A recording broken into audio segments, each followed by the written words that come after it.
Hey guys, welcome back to the channel. This is going to be another Canadian Soldier Reacts video, and today we are looking at blue phase of basic combat training for the Army National Guard. Now, two things. First of all, I've got this muted because the very first thing I saw here was music, and YouTube often takes a dim view of music in these reaction videos. So I think I'll just keep the captions on. We'll look at what they're doing, try to figure out what they're saying, and we will talk about it. Now, second thing is, for those of you who have been with the channel for a while, you'll know that I am former Canadian Special Forces. I did 12 years with the 1st Battalion of the Royal Canadian Regiment from 1987 to 1998. And I'll be honest, I have a bit of a dim view of the reserves and probably an even lower opinion of the National Guard. In my opinion, based on working with both of them at different times, a lot more with the Canadian Reserve, when they're deployed with regular Army units, or at least my unit, they are functioning likely 2 rank levels below what's normally on their arm. Some of them even worse. So I think, I understand why they don't have a lot of training. They're reservists. They're National Guard. They don't do a lot of training. But because of that, they also can't keep up with the regular forces, and they should not be put on the same level as the regular forces, in my mind. So, with that out of the way, and understanding what I'm getting into here, let's take a look. So, this looks like weapons training, blue phase. I don't even know what that is. Army tactics. Actually, no. Okay. Eagle skills assessment that we're doing here, testing things that we've learned from week 1 up to week 11. Blue phase, pretty awesome so far. I'm excited to see Okay, so this is already getting into what I'm talking about. So this is obviously their instructor. I think that is an E5 sergeant, if I can see what's on his chest correctly. So an E5 sergeant would be equivalent to a master corporal in the Canadian Forces. That would be your section commander level, your lowest level of combat commander. In Canada, it's supposed to be a sergeant, which would be equivalent to an E6 in the United States, but more often than not, it's not. It's a master corporal. Master corporals are supposed to be Section 2IC, second in command, or section commanders. A section in Canada is 10 men, or at least in the infantry in my unit. This guy is already far too lax. He's wearing a baseball hat. He's moving back and forth when he's talking to the camera. I don't know. There are people that when they're talking and you look at them, you can tell immediately whether they're disciplined or not. This guy just is not exuding discipline to me. And when you're training troops, you have to set the example. And from what I'm seeing here, he's not setting the example. I'm put on safe, drop the magazine. Okay, so he's walking these guys through their drills. Okay, inspect that, get down behind it, and go individual movement techniques. 3 to 5 second rush. Oh, okay, so this is combat movement. Oh, man, okay. So this is another thing that I'm not liking here if you're doing combat movement. So in my unit, we had a couple of, it's not an acronym, but a couple of sayings that we used in order to really help us remember how combat movement worked. And it was up, he sees me, down, or dash down, crawl, sights, observe, fire. So what would happen is you'd start in the prone position. You'd be section in line generally for a section attack. And you would have fire teams, and you would basically leapfrog forward. And the man who was moving would be up 3 steps, down. So up, he sees me, down. And then, so that's the dash down part. So dash down, crawl. Now, you're going to crawl either forward or to the side. And you're only going to crawl about 3 more steps. And what you're doing is you're trying, because the guy or the people that you're assaulting, they saw you. They saw you went down. They saw where you went down. When you pop up, you don't want to be in the same place you went down because you want them to have to find you again, right? You know where they are because they're not moving. So you crawl off to the side or a little further ahead or wherever you're going to do it. And then you come up with your sights on where you expect them to be. You observe and you fire.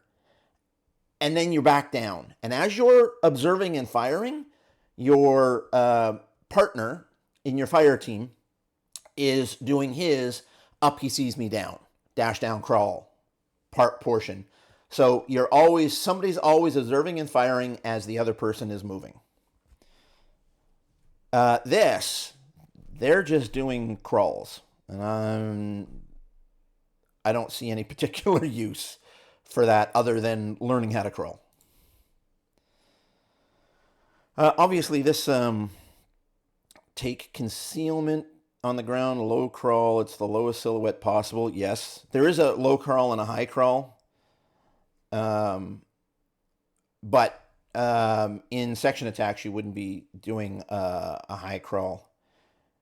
Engage, all right, you guys ready? Oh, okay, so they're doing a gas drill.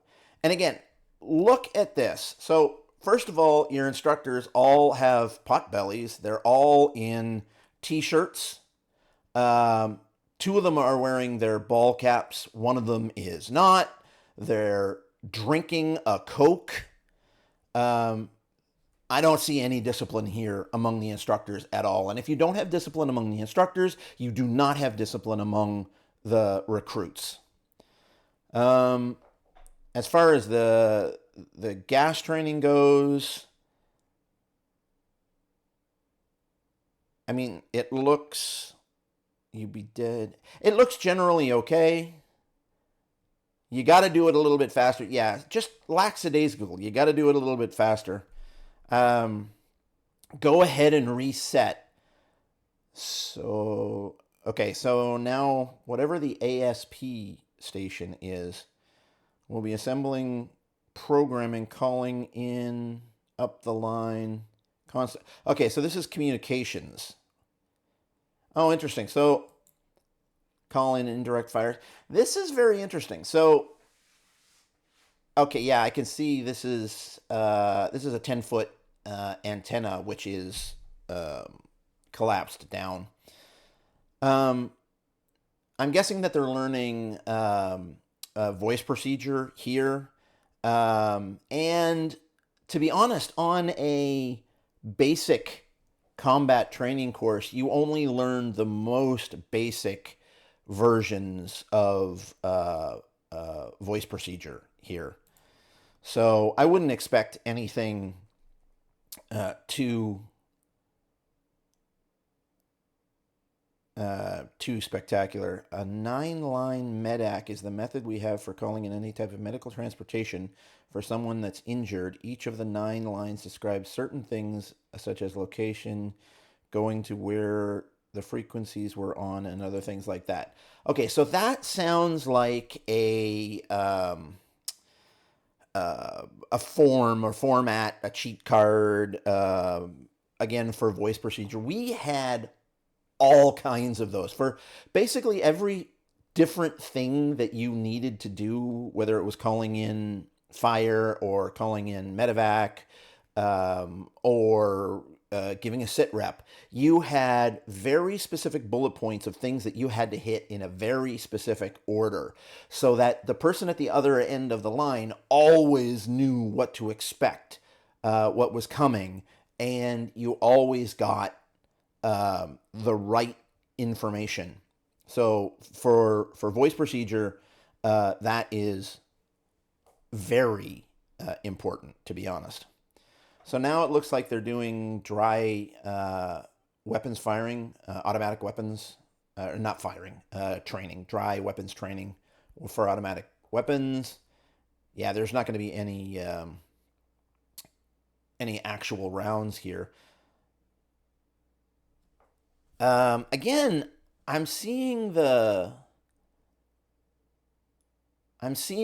procedures. Wow, very slow, very lax. So when we were doing weapons procedures, we drilled and drilled and drilled until they were 100% second nature and speed was important. And again, what I'm seeing here is very lax. I'll be honest, I'm not liking it at all. But I mean, some of that could be, the biases that I was telling you about at the start. So, urban operations. Oh, they're at the outside. Okay. Again, very lax. Oh, so that was interesting. So you saw the guys tap each other on the shoulder on the way up. That is called sending up the count. There's only one guy that can ever initiate sending up the count, and that's the last guy in the section, essentially. So that when the first guy gets it, he knows that the last guy started it, and he knows that everybody's there and ready. And as soon as he gets it, he moves out. So this guy should start moving now. There we go. Okay, so the only thing I can think here is they're going through their dry runs. So this is not their final testing. To be honest, this would be one of the first few times. I mean, again, I don't know what these guys or this unit is like, but just with the level of effort that I'm seeing here, it has to be one of the first few times that they're going through it at half or quarter speed just to make sure that they get their positions down correctly. I would expect that they are going to get much more violent and move with much more of a purpose as they get better and better at this.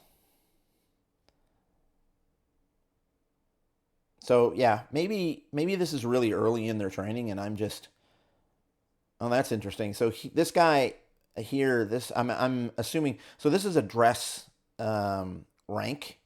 That's not the style of rank that you would normally have on these. I'm guessing. Again, I don't know, but that just shouldn't be there as far as I know. So I'm guessing that that's because he's a recruit. I think that's a first sergeant, I believe, E6. Again, I'm Canadian, so give me a break. So yeah, I'm guessing that sets him apart from the actual drill sergeants, because the drill sergeants are going to be having that kind of a rank, but the proper low profile one. Make up for the sort of training, telling the trainees to get their proper points of domination. Yeah, okay. They're absolutely going through. Yeah, this is a slow. Oh, interesting. Blanks. Yeah, I don't know about the. Oh, again, I don't like this. Look at this guy. He's holding up the wall. His legs are crossed. His arms are crossed. Lead by example.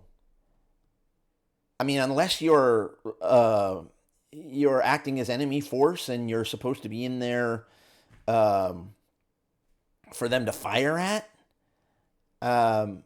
Lead by example. I don't like this at all. Patrol bases. Yeah, okay. So this is their definitely their combat training phase, and okay, they're actually blank firing at this point. There's no way that they're running through this for the first time. This is way too slow. This is way too relaxed. I'm just not impressed at all. From what I can tell, they're no better than Canadian reservists, and possibly even worse. We're at the night infiltration course. This event occurs during the last week of the basic training phase. Blue phase right now. This is our first night in the Forge. Okay, so the Forge is the final exercise for the Army, if I understand correctly, on normal basic training. If these guys are going through a full, what is it, 10-week normal basic training course, I'm not impressed. And even if they're going through a reserve version of it, I'm still not impressed. The overall field exercise, turning green ceremony, the official become United States Army soldiers. The guys have been through it. One of the highlights of basic training. I guess that depends on how you look at it, right? Night infiltration course. So, I don't know. For me, infiltration means something different. Definitely need to put the trainees in a stressful environment. 240 machine gun shooting over their heads. They have a low crawl through the dirt and the mud. Okay, so that's interesting. So we never did anything with live fire going over our heads. The closest we came to it was we would do live fire exercises where there was AK-47 shooting beside us, but safety was absolutely paramount. So if they're shooting over their heads, I'm hoping that they've got targets that are 20 feet up, kind of a thing, because safety has to be maintained here, because otherwise it's far too risky for no good reason. I mean, I understand the need to get the adrenaline pumping. Um, I'm nervous. I'm excited, ready to experience something that's built up all week. All week. Wow. They've done a whole week. Woohoo. We'll get out of the wall. Oh, okay. So what this is very likely somebody screaming, get over the wall, get over the wall, get over the wall. Oh, that's a paraflare just went up there. So, well, in Canada it'd be called a paraflare. There's flares that are about yay big, and there's a ripcord on them, and you pull that, and it shoots a flare up in the air that then um, gets suspended by a parachute, and for the next probably 30 seconds to a minute, it lights up a full grid square, so a full kilometer radius around, or half kilometer radius for kilometer diameter, around the paraflare to let you see at night. But so just from the what I'm seeing on screen, there's a lot of firing going on. There's a lot of yelling going on, and I don't know whether this is live fire or not. Live fire on the part of the recruits. Obviously, you're seeing the tracers go overhead. Go overhead. Aims to stress them out and instill confidence overall so that no matter whatever obstacle is in their way, they can still complete the mission. There we go. I feel excited, just ready to see my family and back connected with the civilized world. So, I don't know how long this course is, but if they did a week of training before this, it's not as long as it needs to be. So obviously, when you're looking at these things, the cameraman really can put whatever kind of a slant on it that he wants. So maybe I'm, not seeing things correctly. I'll give that possibility.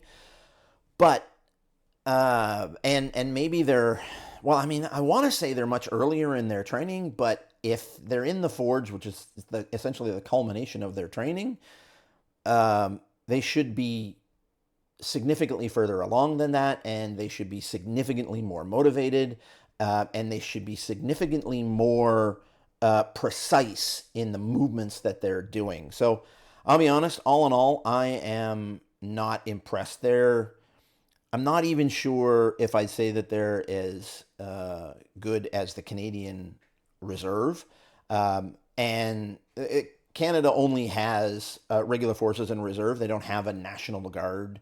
I know that there is National Guard and Reserve. I think Canadian Reserve is basically equivalent to the National Guard. I'm not 100% sure.